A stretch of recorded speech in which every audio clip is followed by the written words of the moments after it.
नमस्कार, मैं हूं अश्विनी चौहान। आप देख रहे हैं MANNEWS7। नागपुर महानगर पालिका द्वारा आयोजित पत्रकार परिषद में महापौर नीता ठाकरे ने प्रधानमंत्री आवास योजना 2 के अंतर्गत एक महत्वपूर्ण घोषणा की।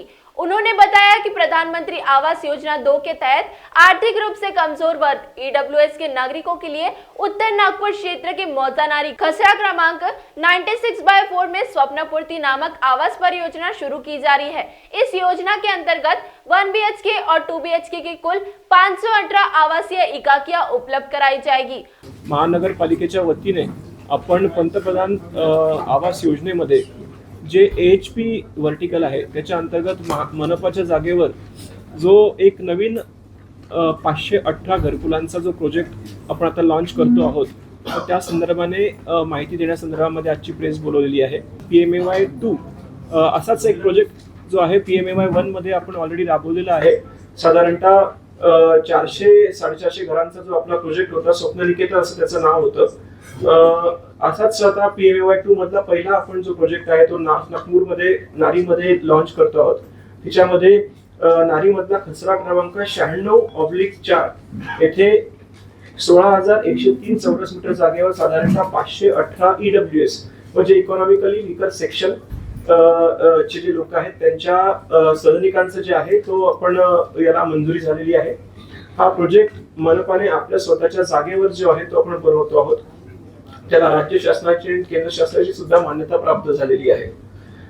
याच्यामध्ये एकूण 518 जे आपले EWS चे जे घरकुल आहेत, तर तिच्यात EWS म्हणजे साधारणतः 3 लाख रुपयाचं ज्यांचं वार्षिक उत्पन्न असतं त्याच्या खाली जे आहेत आणि इतर पण काही एलिजिबिलिटीच्या कंडिशन्स आहेत, तर ते जे क्वालिफाय करतात ते या प्रोजेक्टमध्ये अप्लाय करू शकतील। आपली जी ऍडव्हर्टाइजमेंट तयार झालेली आहे तिच्यामध्ये आपण याचे सगळे डिटेल्स दिलेले आहेत आणि आपल्या ऑफिशियल वेबसाईटवर सुद्धा याची लिंक अवेलेबल करून दिलेली आहे। जर अतिरिक्त माहिती हवी असेल तर ती तिथून मिळू शकते। यात जे आरक्षणाचे प्रकार आहेत म्हणजे 518 घरकुलांमध्ये एक 1 BHK चे काही घरकुल असणार आहेत आणि 210 एकूण 1 BHK आणि आम्ही यावेळेस 2 BHK चे पण काही घरकुल ठेवलेले आहेत जे 450 स्क्वेअर मीटर जो कार्पेट एरियाचा आपल्याला बंधन होतं त्याच्या खालचेच आहेत ते। कारण काही लोकांची अशी मागणी होती की आम्हाला 2 किमान बेडरूम्स पाहिजे आणि ते 450 स्क्वेअर मीटरच्या आतमध्ये 450 स्क्वेअर फूटच्या खाली असल्यामुळे 45 स्क्वेअर मीटरच्या ते आपल्या PMAY मध्ये अलाउड होतं।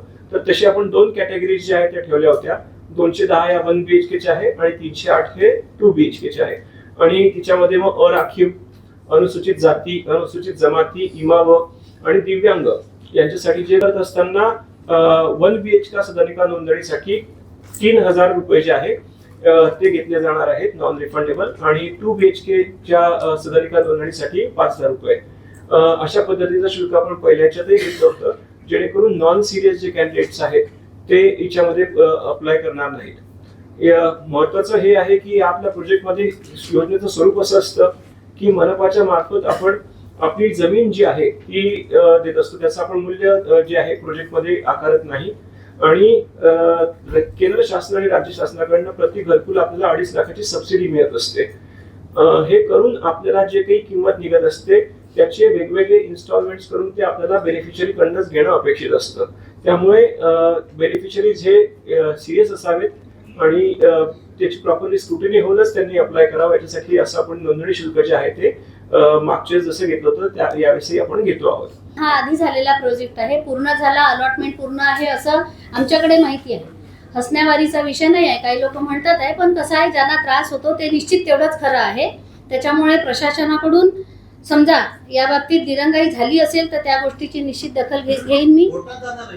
बिलकुल गेलं पाहिजे। जर आपली गरज खरी असेल आणि आपल्यावर अन्याय होतोय हे वाटतंय तर त्याच्यात कोर्ट हा आपल्यासाठीचाच विषय आहे, निश्चितपणे गेलं पाहिजे। पण महानगरपालिकेचा जो प्रोजेक्ट आहे, माझ्याकडे माहिती काहीही असेल की पूर्ण झाली, पण समजा अशा काही सूचना आल्या, अशी काही माहिती आली तर निश्चितपणे त्या ठिकाणची व्हिजिट मी करणार आहे आणि पुढील ज्या योजना आहे, जे उपक्रम पुढचे आहे त्यामध्ये अशा कुठल्याही प्रकारची दिरंगाई होणार नाही या गोष्टीची पूर्ण काळजीने महानगरपालिकेने दखल घ्यायची। MANNEWS संजय, कैमरामैन राजेश अंगिटवार के साथ पारस बैसवारी की रिपोर्ट, नागपुर।